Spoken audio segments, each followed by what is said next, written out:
Welcome back to let's do chemistry channel. तो दोस्तों आज हम बात करेंगे फिर से उत्तराखंड सामान्य अध्ययन की बातें करेंगे। जो एलटी में क्वेश्चंस आ रहे हैं यानी उसका सिलेबस है, उत्तराखंड के बाबत भी क्वेश्चन पूछे जाएंगे। तो उसी के क्वेश्चन और प्रीवियस ईयर के क्वेश्चन जो बार बार ट्रेंडिंग हैं यूके ट्रिपल एससी के और बार बार पूछे जा रहे हैं, उन्हीं क्वेश्चन को लेके आज हम हाजिर हैं। तो स्टार्ट करते हैं अपनी श्रृंखला। तो पहला क्वेश्चन है, पहला क्वेश्चन नंबर है कि डोला पालकी आंदोलन किससे संबंधित था। ऑप्शन है कृषक अशांति से, ब्रिटिश शासन के विरोध से, शिल्पकारों से, क्रांतिकारी आंदोलन से। सो आंसर है शिल्पकारों से। तो डोला पालकी जो आंदोलन था वो शिल्पकारों से संबंधित था। तो क्वेश्चन नंबर सेकेंड की ओर चलते हैं। 1857 के विद्रोह के प्रस्फुटन के समय कुमाऊं के कमिश्नर कौन थे। ऑप्शन है J.N. Batten, sir Henry Ramsay, sir लुंसी गटन, सर फिशर। तो option B is right answer, यानी सर हेनरी रेमजे कुमाऊं के कमिश्नर थे। कब? जब 1857 की क्रांति हुई थी। क्वेश्चन नंबर थर्ड की ओर चलते हैं। मथुरा प्रसाद नैथानी एवं कुछ अन्य गढ़वालियों ने निम्नलिखित में से किस स्थान पर 1907 में गढ़वाल भ्रातृ मंडल की स्थापना की थी। तो ऑप्शन है Dehradun, Meerut, Delhi, Lucknow. Option D right है, यानी लखनऊ इसका आंसर हो जाएगा। क्वेश्चन नंबर फोर्थ की ओर चलते हैं। अल्मोड़ा में सबसे पहले प्रेस खोलने और समाचार पत्र प्रकाशित करने का श्रेय किसे जाता है। तो ऑप्शन है हमारे पास हरिवल्लभ पंत, गोविंद वल्लभ पंत, बुद्धि वल्लभ पंत, बद्रीदत्त पांडे। तो option C is right answer, यानी बुद्धि वल्लभ पंत अल्मोड़ा में सबसे पहले प्रेस खोलने और समाचार पत्र प्रकाशित करने वाले व्यक्ति थे।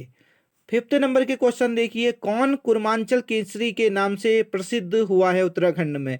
यानी कुर्मांचल केसरी किसे कहा जाता है उत्तराखंड में। तो ऑप्शन है गोविंद वल्लभ पंत, अनुसुईया प्रसाद बहुगुणा, कुमंदी लाल और बद्रीदत्त पांडे। तो डी वाला इसका सही आंसर है, यानी बद्रीदत्त पांडे को ही कुर्मांचल केसरी के नाम से जाना जाता है। क्वेश्चन नंबर 6 की ओर चलते हैं। क्वेश्चन नंबर 6 है, गढ़वाल कांग्रेस कमेटी के निमंत्रण पर पंडित जवाहरलाल नेहरू किस वर्ष दुगड्डा आए थे। ऑप्शन है 1930, 1932, 1936 और 1939। तो option C is right answer, 1936 इसका सही है। और 1936 में ही कॉर्बेट नेशनल पार्क की खोज की गई थी। क्वेश्चन नंबर 7 की ओर चलते हैं। सविनय अवज्ञा आंदोलन के दौरान अल्मोड़ा नगर पालिका भवन पर तिरंगा झंडा फहराने वालों में निम्नलिखित में से कौन शामिल नहीं थे। तो कौन कौन? ऑप्शन ए है मंगला देवी, होमवती देवी, रेवती देवी, जीवंती देवी। तो आंसर है बी, यानी होमवती देवी। क्वेश्चन नंबर 8 की ओर चलते हैं। गंगा का निर्माण किन नदियों के संगम का परिणाम है। तो ऑप्शन ए है भागीरथी एवं अलकनंदा देवप्रयाग में, भागीरथी एवं अलकनंदा कर्णप्रयाग में, भागीरथी एवं अलकनंदा गंगोत्री में, भागीरथी एवं अलकनंदा रुद्रप्रयाग में। तो option A is right answer, यानी गंगा का जो निर्माण किन नदियों के संगम पर होता है वो है भागीरथी एवं अलकनंदा देवप्रयाग में। क्वेश्चन नंबर 9 की ओर चलते हैं। श्री बद्रीनाथ निम्न में से किस नदी के किनारे स्थित है। ऑप्शन है गंगा, भागीरथी, अलकनंदा, गंडक। तो option C is right answer, Alaknanda भगीर, यानी श्री बद्रीनाथ अलकनंदा के किनारे हैं, उस नदी के किनारे हैं। क्वेश्चन नंबर 10 की ओर चलते हैं। बागेश्वर किसके तट पर स्थित है। बागेश्वर किसके तट पर स्थित है। ऑप्शन है गंगा, यमुना, काली, सरयू, गोमती संगम पर। तो option D is right answer, Saryu Gomti संगम पर। तो दोस्तों अपनी तैयारी को बेहतर करने के लिए हमारे चैनल को लाइक, शेयर और कमेंट करना ना भूलें। क्वेश्चन नंबर 11 की ओर चलते हैं। निम्नलिखित में से किसने गढ़वाल की दिवंगत विभूतियां पुस्तक की रचना की। जो बहुत इंपॉर्टेंट है क्वेश्चन, गढ़वाल की दिवंगत विभूतियां वाली पुस्तक किसने लिखी थी। तो पहला ऑप्शन है बद्रीदत्त पांडे, गंगादत्त उप्रेती, भक्त दर्शन और चंद्र सिंह गढ़वाली। तो ऑप्शन ऑप्शन सी वाला सही है, यानी भक्त दर्शन इसका राइट ऑप्शन हो जाएगा। क्वेश्चन नंबर 12 की ओर चलते हैं। 1921 में किस स्थान पर गढ़वाल कांग्रेस कमेटी के कार्यकर्ताओं की बैठक की अध्यक्षता पुरुषोत्तम दास टंडन ने की थी? तो क्वेश्चन नंबर 12 का ऑप्शन है दुगड्डा, श्रीनगर, जय हरी लखाल, लैंसडाउन। ओके, तो option A is right answer, Dugadda. Question number 13 की ओर चलते हैं। गढ़वाल का बारदोली के रूप में विख्यात स्थल है। बहुत इंपॉर्टेंट क्वेश्चन है, यह भी पूछा जाता है कि गढ़वाल का बारदोली कब हुआ था। ओके, तो गढ़वाल का बारदोली के रूप में विख्यात स्थल है। ऑप्शन है दुगड्डा, गुजडू, धोरी, सितोनिश्यू। ओके, तो option B is right answer, Gujdu is right answer. Okay, तो क्वेश्चन नंबर 14 की ओर चलते हैं। पर्वतीय क्षेत्रों में मिट्टी कटाव को रोका जा सकता है। ऑप्शन ए है गहन कृषि द्वारा, ऑप्शन बी है पशुचारक द्वारा, ऑप्शन सी है ऊपर नीचे खेती करके, या ऑप्शन डी है सीडी नुमा खेती करके। तो option D is right answer, CD नुमा खेती करके हम पर्वतीय क्षेत्रों में मिट्टी कटान को रोक सकते हैं। तो आगे बढ़ते हैं। क्वेश्चन नंबर 15, निम्नलिखित में से कौन सा युग्म सही सुमेलित है? तो यानी कौन सा मैच सही हो रहा है और कौन सा मिस मैच हो रहा है, ये बताना है। तो ऑप्शन ए है डोडी ताल, टिहरी गढ़वाल, बी है देवरिया ताल, रुद्रप्रयाग, तीसरा है हरीश ताल, चंपावत, बेनी ताल, पौड़ी गढ़वाल। तो option B is right, Deoria Tal Rudraprayag में है और जो सारे हैं वो मिसमैच हैं। ओके, तो चलते हैं क्वेश्चन नंबर 16 में। निम्नलिखित में से कौन सा दर्रा गोरी जलागम से संबंधित नहीं है?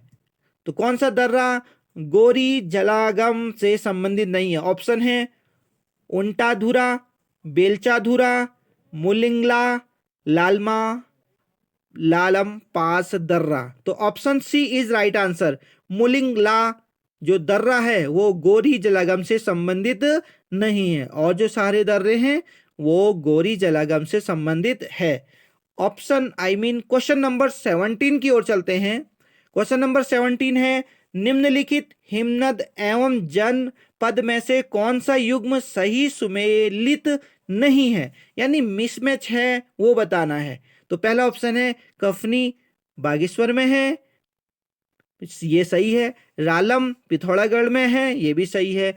खतलिंग ग्लेशियर उत्तरकाशी में है, ये गलत है क्योंकि खतलिंग ग्लेशियर टिहरी गढ़वाल में स्थित है। और अलकापुरी कहाँ पर है ये वाला हिमनद? ये है चमोली में। तो ये ऑप्शन सही है, लेकिन सी वाला गलत है, यानी खतलिंग जो ग्लेशियर है वो है टिहरी गढ़वाल में। तो दोस्तों, अपनी तैयारी को बेहतर करने के लिए हमारे चैनल को लाइक, शेयर और सब्सक्राइब करना ना भूलें। अब चलते हैं हम क्वेश्चन नंबर 18 की ओर। उत्तराखंड विधानसभा में अनुसूचित जनजाति के लिए कितनी आरक्षित सीटें हैं? कितनी सीटें हैं? तो सीटें हैं 2। किसके लिए? अनुसूचित जनजाति के लिए। और जो अनुसूचित जाति हैं, ठीक है, अनुसूचित जातियों के लिए वो कितने हैं? वो हैं टोटल 13। ओके, और अनुसूचित जनजातियों के लिए कितने हैं? 2। तो दोनों को मिला के कितना हो गया आरक्षित? यानी 15। तो 15 रिजर्वेशन सीटें रखी जाती है हमारे उत्तराखंड विधानसभा में।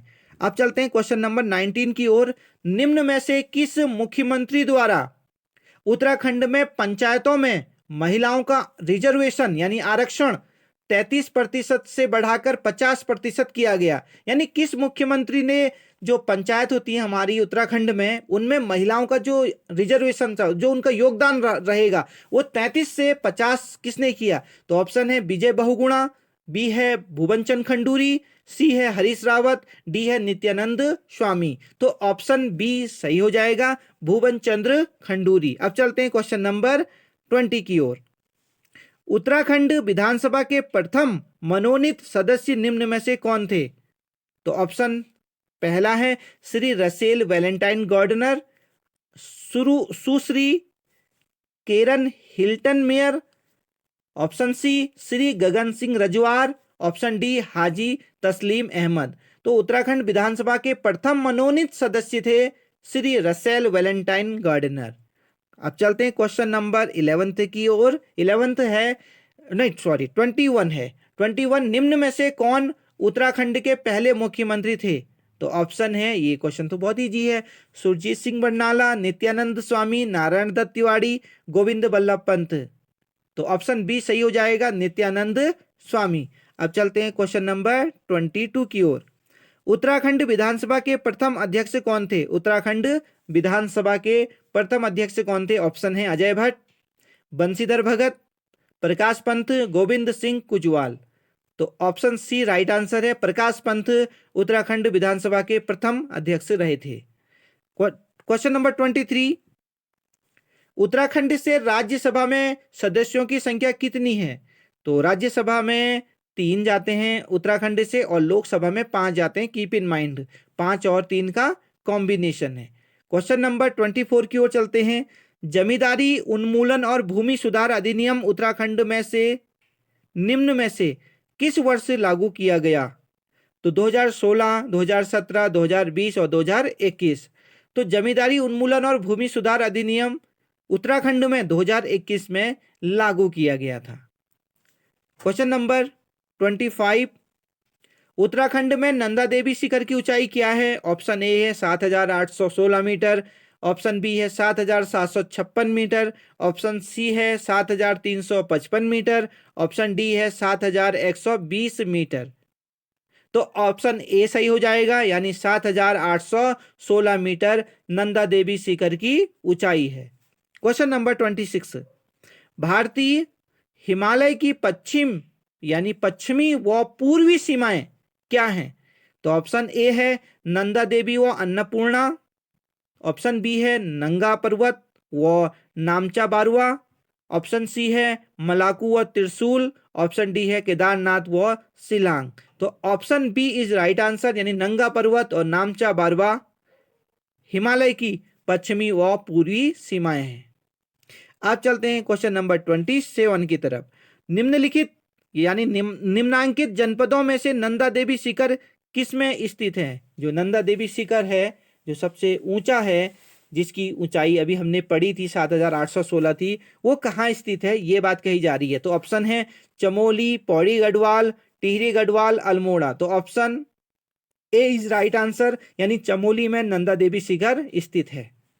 क्वेश्चन नंबर 20 की ओर चलते हैं। उत्तराखंड के किस क्षेत्र में पहली व्यावसायिक अंतरिक्ष स्थितिजन्य जागरूकता वेधशाला स्थापित की जाएगी? पहला है कुमाऊं, बी गढ़वाल, सी दोनों हो सकते हैं यानी कुमाऊं भी गढ़वाल भी, और डी इनमें से कोई भी नहीं हो सकता। तो option B is right answer, Garhwal में ये वेधशाला स्थापित की जानी है। क्वेश्चन नंबर 29 की ओर चलते हैं। नीति आयोग द्वारा अगस्त 2022 में उत्तराखंड के किस जिले को भारत का सर्वश्रेष्ठ आकांक्षी जिला घोषित किया? देखो ये क्वेश्चन तो करंट अफेयर से आ रखा है, उत्तराखंड की करंट अफेयर यानी 2022 का पेपर हुआ था ना, ये जो पेपर है 2022 का है, इसलिए ये क्वेश्चन 2022 से बाबत पूछा था। लेकिन अभी जो पेपर होगा वो 2023 और 24 का जो भी करंट होगा ना वो पूछा जाएगा। ओके, तो करंट के लिए आपको या तो दृष्टि की करंट अफेयर की बुक्स खरीद लेना जो पर मंथ आती है, या ईयरली, ओके, उस बुक को खरीद लेना जिसमें पूरा डेटा आपको अपडेटेड होगा, क्योंकि ये तो 2022 का है। ओके, तो ये क्वेश्चन इंपॉर्टेंट नहीं है, बट फिर भी मैं इसका आंसर बताने जा रहा हूँ। ठीक है, यानी 22 में जो सर्वश्रेष्ठ आकांक्षी जिला था वो था हरिद्वार, लेकिन 2023 में क्या हुआ ये आपको पता करना है। ओके, तो ये आपका होमवर्क है आज का। क्वेश्चन नंबर 30, भारत के प्रथम रक्षा सेवा प्रमुख जनरल बिपिन रावत निम्न में से किस जिले में थे? तो किस जिले से वो बिलोंग करते थे ये बताना है। तो पहला है पौड़ी, टिहरी, अल्मोड़ा, या इनमें से कोई नहीं। तो जो बिपिन रावत थे वो किस जिले से थे? वो थे पौड़ी से। तो पौड़ी यानी option A is right answer. अब चलते हैं क्वेश्चन नंबर 31 की ओर। लोक संगीत में अपने योगदान के लिए निम्नलिखित में से किसे 9 अप्रैल 2022 को संगीत नाटक एकेडमी पुरस्कार से सम्मानित किया गया? ये भी देखो करंट का क्वेश्चन है 2022, मैंने पहले भी बताया ये पेपर जो हमने लिया है यानी ये क्वेश्चन पेपर ये लिया है 2022 के पेपर से, आई मीन 2022 का जो पेपर हुआ था, तो उस वक्त की जो भी करंट बातें थी, जो करंट इवेंट्स थे, वो लिए गए हैं। तो ये 2022 का है। तो लेकिन आपको क्या करना है, जो संगीत नाटक एकेडमी में पुरस्कार दिए जाते हैं और ये साल जो दिए गए हैं वो आपको याद रखने हैं, जो अभी 2023 और 24 में दिए गए हैं। Keep in mind, okay. लेकिन मैं फिर भी इसका आंसर बता देता हूं, लेकिन इसकी जरूरत नहीं है जो 2024 में इसको देख रहा है, ओके। तो ऑप्शन ए है नरेंद्र सिंह नेगी, ऑप्शन बी है मीना राणा, ऑप्शन सी है बी के सामंत, ऑप्शन डी रेखा धस्माना उनियाल। तो answer A is right answer, Narendra Singh Negi. अब पहुंचते हैं 32 की ओर। 32 है भारत के खाद्य सुरक्षा सूचकांक 2021-22 में उत्तराखंड किस स्थान पर था। देखो ये फिर से पीछे का क्वेश्चन है। अभी जो 21, 22 और 23 की लिस्ट बनी है खाद्य सुरक्षा सूचकांक की, तो उसमें भारत पता है कौन से नंबर पे, नहीं सॉरी, भारत में जो उत्तराखंड है वो कौन से नंबर पे है, वो है 11वें नंबर पे। जो 2022 और 23 है जो अपडेटेड है, ओके ओके। जो और जो 2021 और 22 में थी वो 7वें नंबर पे था। तो बहुत पीछे 4 जो स्टेप हैं वो उत्तराखंड ने पीछे लिए हैं, यानी अब वो 11वें नंबर पे पहुंच गया है, किसमें, खाद्य सुरक्षा सूचकांक में। क्वेश्चन नंबर 33 की ओर चलते हैं। उत्तराखंड में आईटी पार्क कहाँ स्थापित है। ऑप्शन है हरिद्वार, पौड़ी, देहरादून या नैनीताल। तो आंसर हो जाएगा सी, देहरादून में आईटी पार्क स्थापित है। ये क्वेश्चन बार बार आता है, keep in mind this data. अगला क्वेश्चन पढ़ते हैं हम 34। उत्तराखंड के किस जिले में हथकरघा उद्योग के अंतर्गत पंजीकृत परिवारों की 31 मार्च 2021 तक सर्वाधिक संख्या थी। देखो ये क्वेश्चन भी फिर से करंट से पूछा गया है, क्योंकि ये क्वेश्चन देखो ये पेपर हुआ था 2022 में और ये क्वेश्चन देखो 2021, यानी जब भी पेपर 2024 में हो रहा है, ठीक है, तो इसका मतलब आपको 2023 और 24 की क्या पढ़नी है, जीके पढ़नी है, यानी करंट अफेयर से पढ़ने हैं। उसके लिए आप ईयरली बुक ले लीजिएगा उत्तराखंड की, ओके, उससे आपका कवर हो जाएगा। तो दोस्तों आज की वीडियो कैसी लगी, कोई भी क्वेरी है, ओके, कोई भी प्रॉब्लम हो तो प्लीज कमेंट कीजिएगा। और डियर व्यूअर्स, अगर आप अपनी तैयारी को और बेहतर करना चाहते हैं तो प्लीज हमारे चैनल से जुड़ें और इसको अपने अन्य दोस्तों के साथ जो भी तैयारी कर रहा है वहां तक शेयर करें, ओके। और अगर अभी तक सब्सक्राइब नहीं किया है तो प्लीज वो भी कर लें, ताकि हमारी जो कोई भी नई वीडियोस हैं, ओके, वो आप तक आसानी से पहुंच सके। तो तब तक के लिए दोस्तों हैप्पी लर्निंग, जय हिंद, जय भारत।